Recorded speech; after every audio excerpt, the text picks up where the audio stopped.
اشرح لنا صدورنا ويسر لنا أمورنا واحلل عقدة من ألسنتنا يفقه أقوالنا سبحانك لا علم لنا إلا ما علمتنا إنك أنت العليم الحكيم فأحييكم تحية إسلامية وتحية الإسلام هي السلام السلام عليكم ورحمة الله wabarakatuh.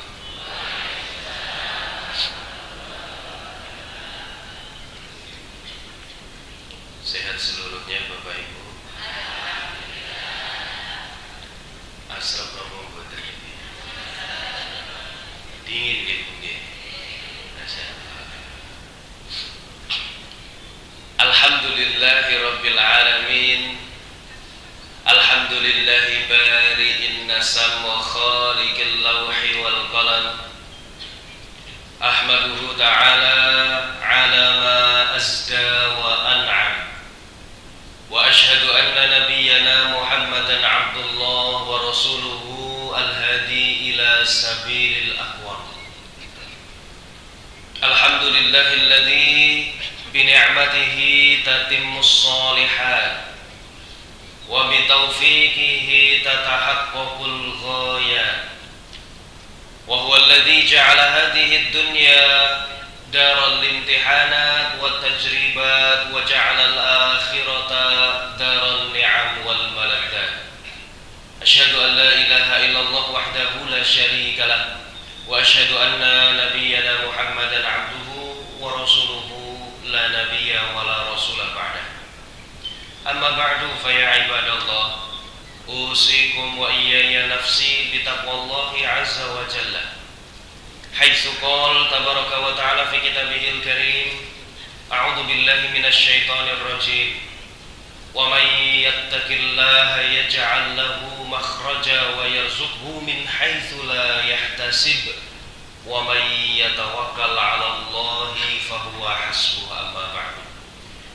Bapak-bapak dan ibu-ibu sekalian yang insyaallah selalu berada dalam naungan dan hidayah Allah, marilah kita mulai terlebih dahulu silaturahim kita pada pagi hari ini, kajian kita pada kesempatan kali ini dengan memanjatkan rasa syukur kita yang tidak henti-hentinya kepada satu-satunya zat yang pantas untuk kita syukuri, tidak lain tidak bukan adalah Allah Subhanahu wa ta'ala. Dialah Allah yang masih berkenan untuk memberikan kepada kita kehidupan. Dialah Allah yang masih berkenan untuk memberikan kepada kita nikmatnya iman dan nikmatnya Islam. Dialah Allah yang masih berkenan untuk memberikan kepada kita kemampuan untuk berjalan. Dialah Allah yang masih memberikan kepada kita begitu banyak sekali nikmat-nikmatnya yang bahkan kalau kita hitung satu persatu tidak akan bisa. Maka satu-satunya cara kita berterima kasih dan berbalas budi kepada Allah adalah dengan bersyukur. Alhamdulillahirabbil alamin. Salah satu bentuk rasa syukurnya adalah dengan hadirnya bapak-bapak dan ibu-ibu pada kesempatan pagi hari ini di dalam kajian kita yang alhamdulillah sudah rutin kita laksanakan setiap hari Sabtu ini insyaallah. Niki wae asrep sangat nggih Bu Bapak nggih. Kok urun ditembus? Kenapa kok mau menembus dinginnya pagi saya tanya Bapak Ibu. Padahal niku menek ajeng ngopi teng griya lak penak-penak mawon nggih Pak nggih. Nggih. Ibu-ibu nyeduh teh mungkin, kemudian duduk saja di rumah sambil nonton TV bercengkrama dengan anak cucu atau nyiram tanaman ya mungkin kan sakit-sakit mau. Tapi kenapa Bapak Ibu sekalian mau ke sini?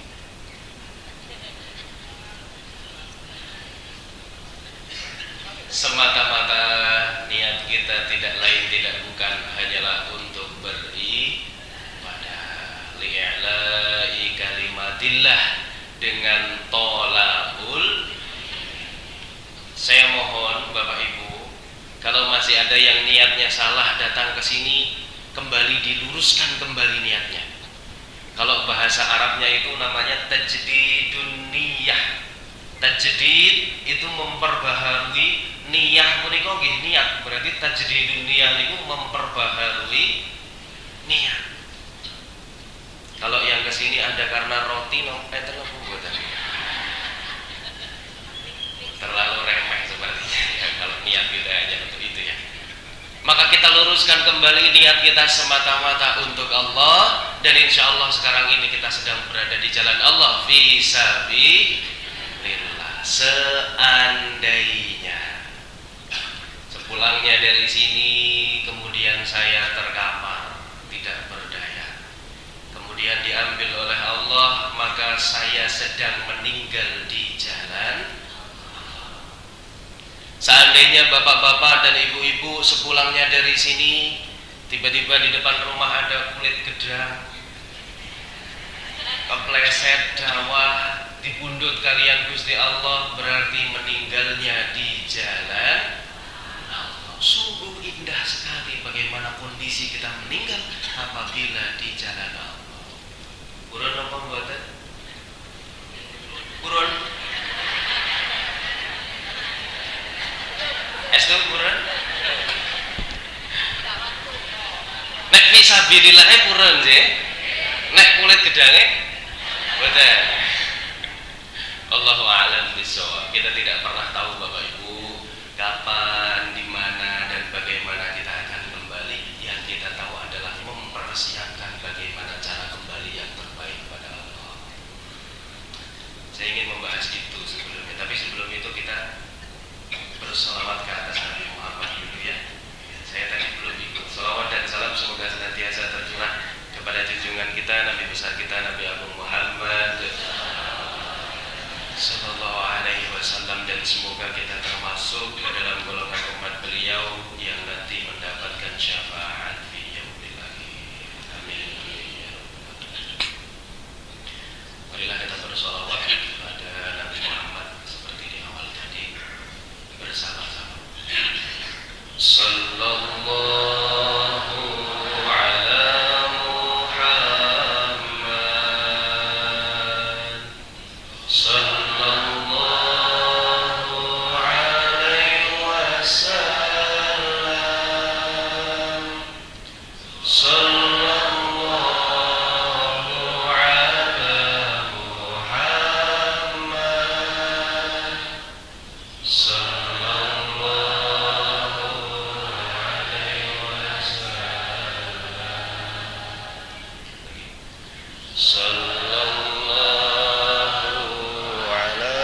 Muhammad,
Semoga kita semua dapat berjumpa dengan baginda Nabi Muhammad SAW.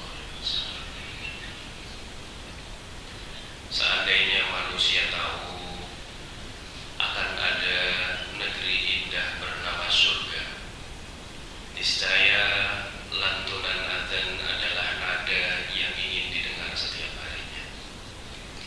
Seandainya manusia tahu ada negeri indah bernama surga, niscaya kening akan tenggelam dalam sujud sedikit lebih lama.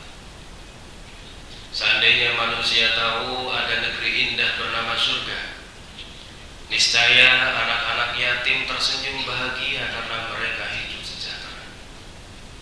Seandainya manusia tahu ada negeri indah bernama surga, niscaya kotak infak tanpa berputar pun akan penuh dengan sendirinya. Seandainya manusia tahu ada negeri indah bernama surga, niscaya kajian-kajian seperti ini sudah dipenuhi oleh kaum manusia. Tapi sayang, belum banyak manusia yang tahu bahwasannya walal akhiratu khairul laka minal. Ada suatu negeri yang lebih indah kata Allah dibandingkan apa yang sedang kamu rasakan saat ini. Kebanyakan manusia hanya berpegang pada suatu ayat wala tansa nasibaka minad dunya, dan janganlah kamu melupakan kehidupan duniamu. Memang betul, kita jangan sampai melupakan kehidupan dunia kita, tapi jangan lupa juga bahwasannya suatu saat nanti kita pasti akan pulang dan kembali. 3 hari yang lalu teman saya diambil oleh Allah. Innalillahi wa inna ilaihi raji'un. Teman akrab saya di pondok dulu, dan beberapa waktu lalu masih sering chattingan. Bahkan yang membuatkan CV saya untuk pengajuan beasiswa itu beliau ini yang sudah meninggal. Sepantaran dengan saya, sudah menikah, dikaruniai 2 anak kembar, putra dan putri, belum ada 1 tahun usianya, masih kecil, masih kecil. Ya Allah. Tiba malam hari itu saya dapat kabar, langsung kaget saya. Ternyata beliau almarhum pulang dari kerja, kemudian kecelakaan dan meninggal dunia. Saya teringat dengan suatu hadis Nabi bahwasannya jika ada seseorang di antara kita yang keluar mencari nafkah untuk keluarganya, ataupun untuk istrinya, ataupun untuk anak-anaknya, ataupun untuk dirinya sendiri bahkan, maka sesungguhnya dia sedang berada di jalan. Maka kita doakan semoga sahabat saya tadi meninggal dalam keadaan husnul khotimah. Amin amin ya rabbal. Dan 2 hari yang lalu saya juga kecelakaan. Alhamdulillah masih bisa berjumpa dengan Bapak Ibu. Kepleset saya Pak. Ternyata ada solar tumpah di jalan. Lunyu gitu, kemudian jebrok. Kemudian saya buka berita, ternyata nggak cuma saya yang jatuh, banyak ternyata. Tapi sekali saya pernah kecelakaan hampir mati Bapak Ibu. Pernah saya ceritakan nih? Oh belum? Pernah. Ada yang ingat, ada yang tidak ingat. Pernah mungkin di jamaah lain katanya. Di sini sudah belum, Cik? Oh, Cik. Saya pernah 1 kali kecelakaan nih. Hampir saja Bu dibundut kalian Gusti Allah. Ketika itu jam 1 malam kecelakaannya di tol Caruban Madiun. Bapak Ibu bisa bayangkan kalau kecelakaan di tol itu 80% kurang lebih meninggal.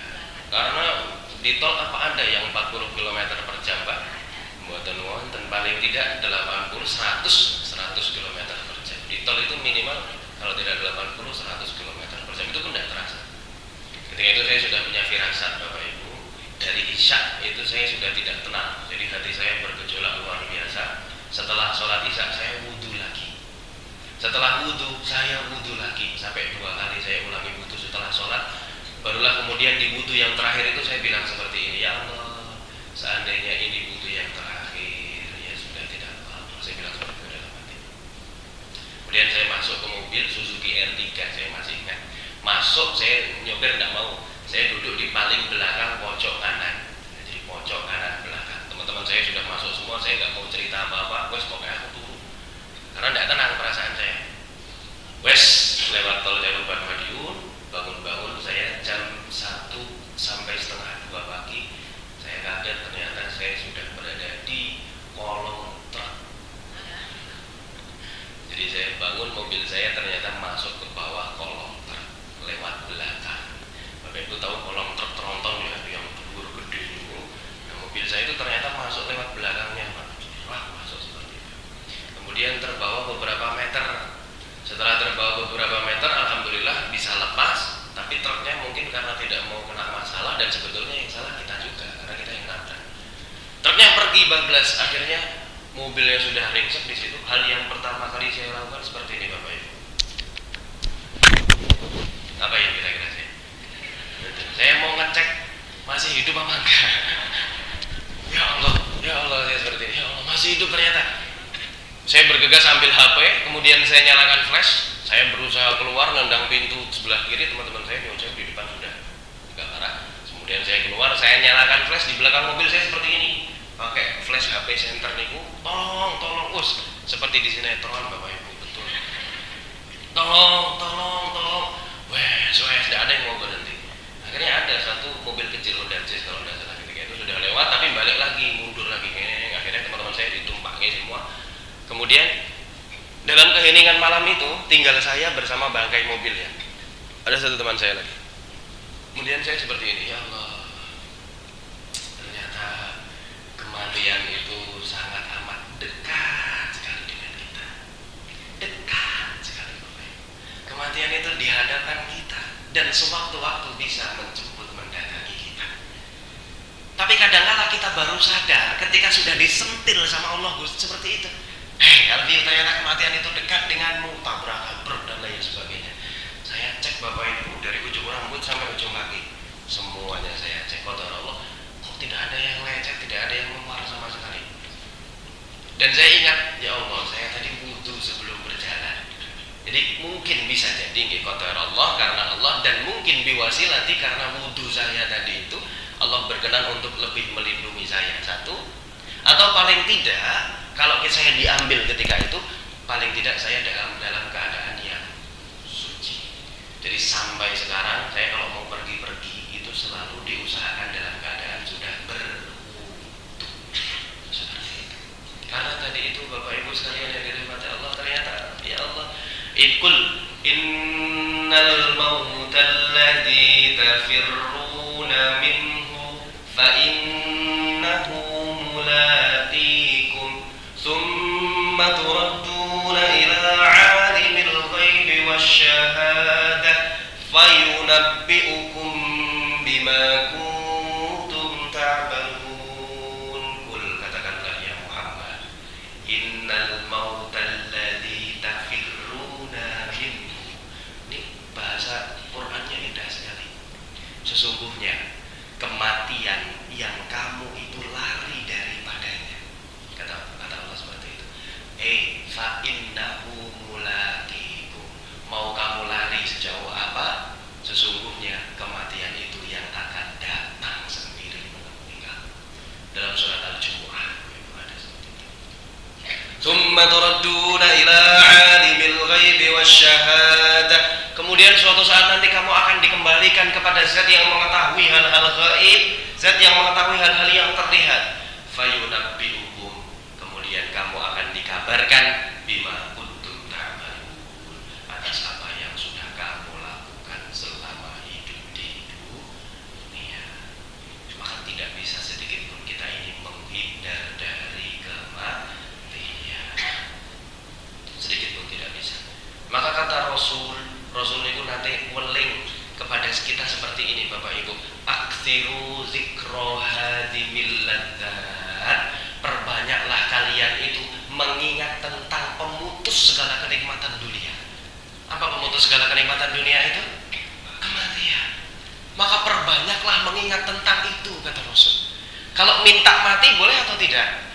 Tidak boleh. Bahkan mencoba untuk mati nyuwun sewu, enten tiang pados tali kemudian digantung, mengalungkan lehernya seperti itu, boleh atau tidak? Tidak boleh. Enten tiang pados tower menek terus benaknya teng dhuwur asal mboten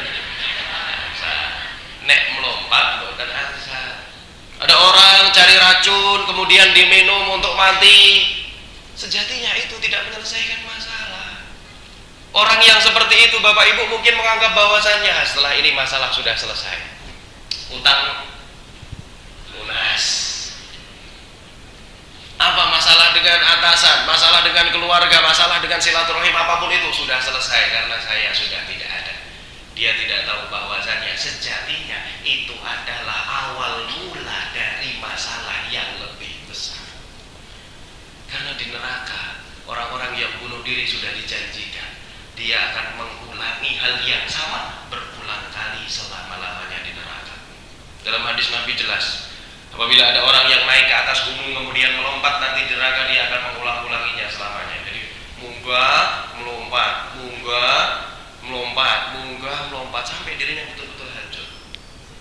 Barang siapa ada orang yang memotong tangannya, maka dia akan seperti itu terus selama-lamanya. Maka Bapak Ibu, kalau semisal ada, tapi insya Allah tidak ada yang terbersit untuk melakukan hal yang sedemikian rupa, jangan sampai. Jangan. Pernah ada yang mau seperti itu? Ampun nggih. Kok tiba-tiba cari tali nek nggih ngencang mendung mboten napa-napa. Nek nggih ngencang awake dhewe ampun. Karena itu tadi, mau ndak kita cari, suatu saat nanti pasti kita akan kembali kepada Allah. Ada hadis Nabi Bapak Ibu, lumayan panjang tapi sedikit saya singkat saja. Ketika itu Nabi dan para sahabat mengantarkan salah satu jenazah dari kaum Ansor. Kaum Ansor itu temannya kaum Muhajirin. Nah, kalau Muhajirin itu yang berhijrah dari Makkah menuju Madinah, kalau Ansor itu yang sudah berada di Madinah. Ketika itu Rasul memakamkan salah seorang dari kaum Ansor. Kemudian setelah itu Rasul duduk di sekitar makamnya, dan bersamaan dengan itu pula para sahabat yang lain juga duduk mengitari Rasulullah. Kemudian Rasul di tengah keheningan, bahkan bahasanya itu sampai-sampai ketika ada burung hinggap di atas kami itu tidak terasa, istilahnya seperti itu. Jadi saking heningnya suasana ketika itu digambarkan dengan begitu. Kemudian Rasul mengambil kayu, kemudian berkata seperti ini kepada para sahabatnya, mintalah perlindungan kalian kepada Allah dari siksa. Satu kali, berulang kali, mintalah kalian kepada Allah perlindungan dari siksa. Bahkan Rasul sampai mengulanginya 3 kali, mintalah kalian kepada Allah perlindungan dari siksa. Karena nanti ketika manusia meninggal dunia, Rasul masih melanjutkan hadisnya, seorang mukmin itu kalau meninggal dunia dia dalam keadaan yang baik, tenang. Agak panjang bukan saya ringkas, intinya seperti ini. Malaikat dari langit itu datang membawa kain kafan bersama dengan wangi-wangian. Kemudian datang bersamaan pula dengan itu malaikat pencabut nyawa. Sinten asmane Bapak? Israil. Sampun nanti kepanggil apa dereng? Ampun. Udah ya. Nanti akan bertemu. Semuanya pasti akan bertemu dengan malaikat yang satu ini, malaikat Israil. Malaikat Israil datang kemudian berkatalah kepada jiwa yang beriman itu, kembalilah kamu kepada Allah, irji'i ila rabbiki radiyatan mardiyah. Sekarang sudah waktunya pulang, kemudian kembali. Ibaratnya orang yang beriman itu akan diambil ruhnya atau nyawanya halus seperti tetesan air yang mengalir. Jadi halusnya luar biasa enak. Meskipun sehalus-halusnya bagaimana nyawa itu sedang dicabut, tetap terasa sakit. Dulu Nabi Muhammad saja, seorang Rasul, seorang Nabi, masih merasakan sakitnya sakaratul. Sampai-sampai malaikat Jibril memalingkan wajahnya ketika Nabi Muhammad diambil. Malaikat Jibril mboten murun meresani, jijikkah engkau Jibril? Kata Jibril, siapa yang tega melihat kekasih Allah sedang diambil nyawanya? Sakitnya seperti itu sakaratul. Maka bagi umat mukmin kemudian rohnya diambil, langsung diambil oleh malaikat-malaikat, dibawa menuju langit dan melintasi beberapa pintu langit. Malaikat-malaikat yang ada di langit saling berebutan dan bertanya-tanya, ini jasad siapa? Ini roh siapa? Maka malaikat kemudian berkata, ini adalah ruhnya Fulan bin Fulan, dipanggil dengan panggilan paling indah yang pernah berada di bumi, Fulan bin Fulan. Setelah itu Allah berkata, catatlah amal-amal baiknya, kemudian kembalikan ruhnya ini kepada jasadnya. Seketika itu ruh kembali kepada jasad dan sudah berada di bawah kubur. Barulah di bawah situ Bapak Ibu, kita nanti akan didudukkan oleh 2 malaikat yang menyeramkan. Berapa ruangan kita nanti di sana Bapak Ibu ukurannya? Pinten Pak De? 2 kali 1, mboten enten. 2 kali 1 niku luas liang lahatnya. Tapi kalau kita yang akan kita tempati itu tidak 2 kali 1. Pinten Pak? pojokane mawon. Gitu? Iya, hanya sudutnya dari 2 kali 1. 2 kali 1 terlalu lebar. Niku saged ngolet-ngolet Bapak Ibu nek 2 kali 1 niku. Tapi yang kita tempati bukan 2 kali 1-nya, hanya di sudutnya saja. Bapak-bapak yang sering ikut memakamkan, salah satu sunnah ya Bapak-bapak, idza mata fattabi'u. Hakul muslim kepada muslim yang lain itu kalau ada yang mati maka diikuti atau diantarkan sampai ke pemakamannya. Ketika sudah masuk di situ, kemudian kita ditelungkupkan, dibukalah dibukalah apa? Tali pocong kita, kemudian pipi kita disentuhkan ke tanah, ditelungkupkan seperti ini, disandari, ngagem napa nika? Gelu. Gelu niku singkatan sing napa, Pak? Nggih, gelu niku kados enton-enton niku lho, enton. Bolong. Oh, nggih, bolong. Atau batu bata biasa. Kalau ibu jarang mengikuti sampai ke pemakaman, maka yang terjadi seperti ini, Bu. Ditelungkupkan, kemudian dikasih gelu. Barulah kalau semisal sudah siap betul-betul sempurna, ditutuplah dengan bambu. Ditutupnya miring seperti ini. Kalau di sini saya lihat, kalau dulu saya ikut memakamkan di Jawa Timur, di Ponorogo itu tidak seperti ini. Tapi di dalam 2 kali 1 itu digali lagi kotaan selebar badan yang mau dikebumikan. Jadi pun niku mimpet teng mriku mboten saged napa-napa. Jadi dimasukkan ke dalamnya. Barulah bambunya itu ditutupnya seperti ini, mendatar. Sret, kata lagi. Kalau di sini miring, kalau Jawa Timur itu sebagian seperti ini. Sret. Ditutup dengan itu, barulah ditimbun dengan tanah yang tingginya juga kurang lebih 2 meter. Saya tanya, kira-kira kalau mau bangkit apakah bisa Bapak Ibu seperti itu? Sulit ya, nembus spring, nembus lemak. Oh, ada bisa. Maka ketika umat mukmin, kemudian saya lanjutkan hadis yang tadi, didudukkan oleh malaikat, kemudian ditanyalah 3 pertanyaan yang sudah pasti nanti kita akan dapatkan. Apa saja Bapak Ibu, kita gladi dulu niki. Man rob, coba ini kalau tanglet nggih, man buka. Oh, tentunya mawon angel yang jawab.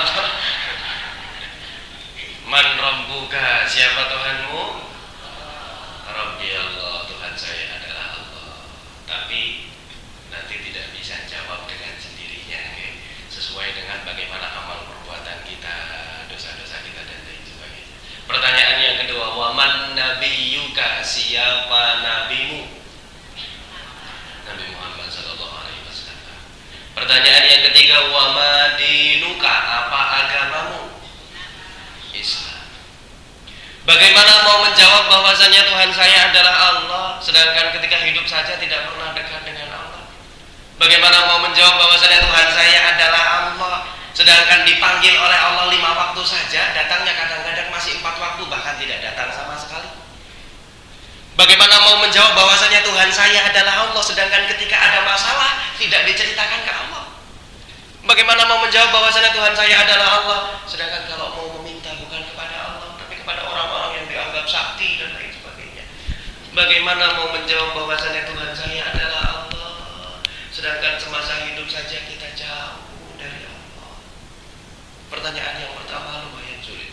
Pertanyaan yang kedua, siapa nabimu? Bagaimana mau menjawab bahwasanya nabi saya Nabi Muhammad, sedangkan sunnah-sunnahnya banyak kita tinggalkan?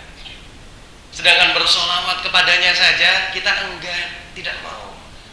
Lantas yang ketiga, apa agamamu? Bagaimana mau menjawab bahwasanya agama saya adalah agama Islam, sedangkan ternyata Islam selama ini hanya tertulis di KTP saja, sedangkan nanti di bawah sana tidak membawa KTP.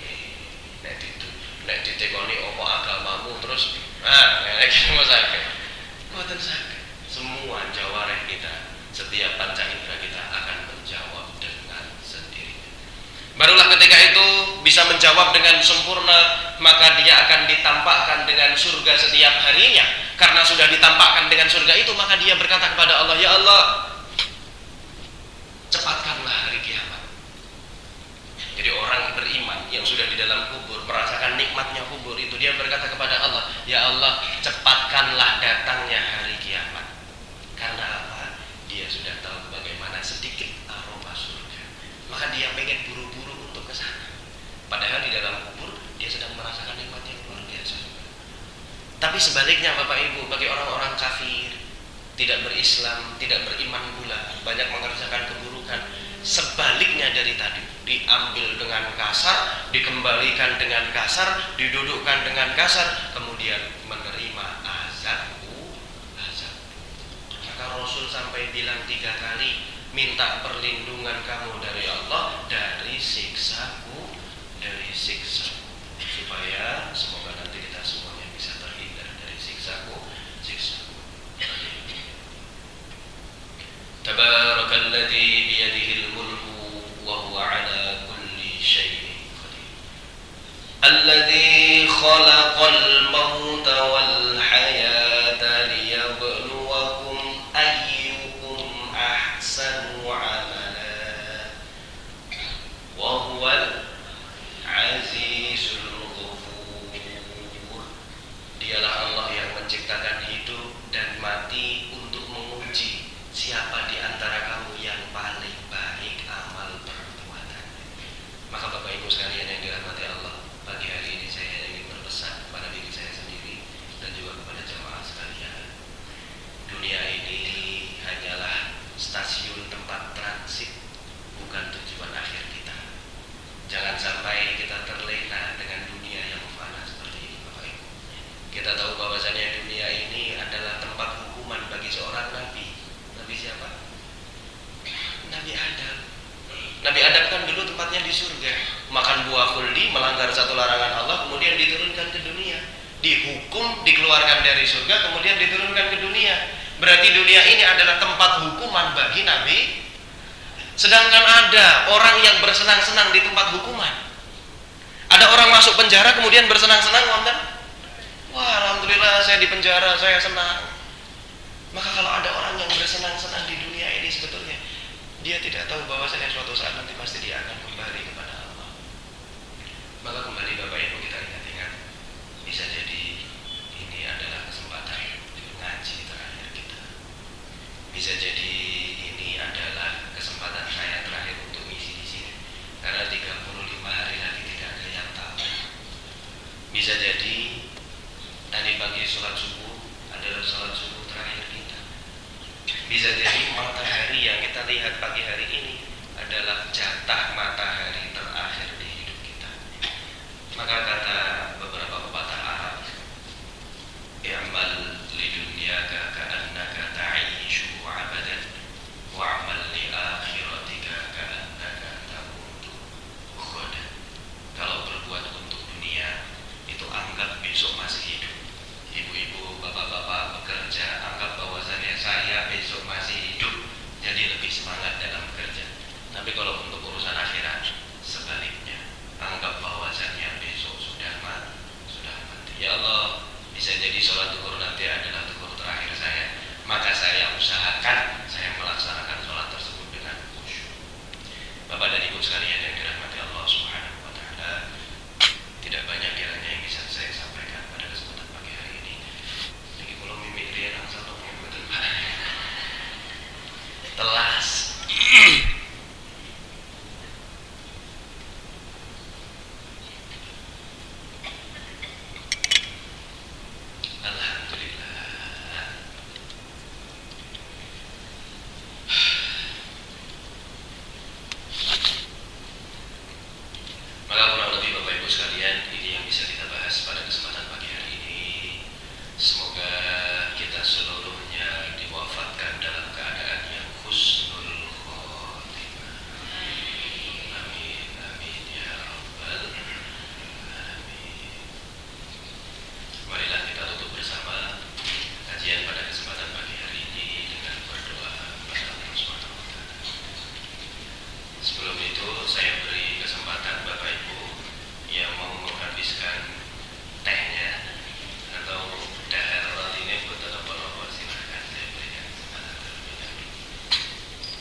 Ditelaskan ya.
Jadi sunnah kita ketika berdoa agar mengangkat kedua tangan. Bagaimana caranya? Nah, seperti ini saya tunjukkan. Bapak Ibu coba lihat di tangannya ada 2 garis. Ada garis? Ya, disatukan garisnya. Ketemu?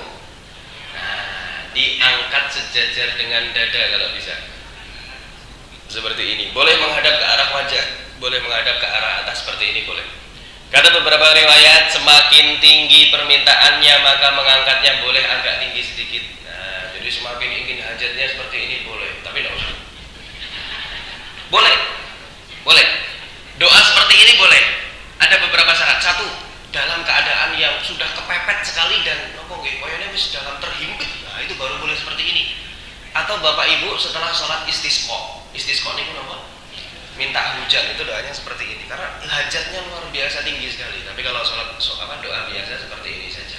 Nah, doanya seperti ini diangkat. Nanti kalau setelah sholat doanya jangan hanya di atas dengkul, seperti ini. Atau malas di bawah seperti ini, diangkat. Karena berbeda, monggo silakan dibuktikan sendiri. Berbeda pengkabulannya. Siapa yang mengangkat tangan dan tidak mengangkat tangan. Itu sunnahnya seperti ini. Kemudian sunnah yang kedua, Nabi tidak menurunkan tangannya kecuali setelah membasuh wajahnya. Jadi setelah seperti ini kemudian Nabi dibasuh wajahnya. Wajahnya tidak perlu seluruh badan, wajah saja dibasuh. Dan diangkat seperti ini. Setelah sholat terutama kita angkat seperti ini. Tidak usah malu. Mas isin karo jejere. Loh Bapak Ibu, kalau ada anak-anak Bapak Ibu minta uang, ada yang seperti ini, ada yang sambil seperti ini, kira-kira lebih enak ngasih yang mana? Yang minta seperti ini. Seperti itu. Jadi kita angkat kedua tangan kita ketika berdoa. Marilah kita berdoa bersama-sama. Astagfirullahaladzim. Alladzi la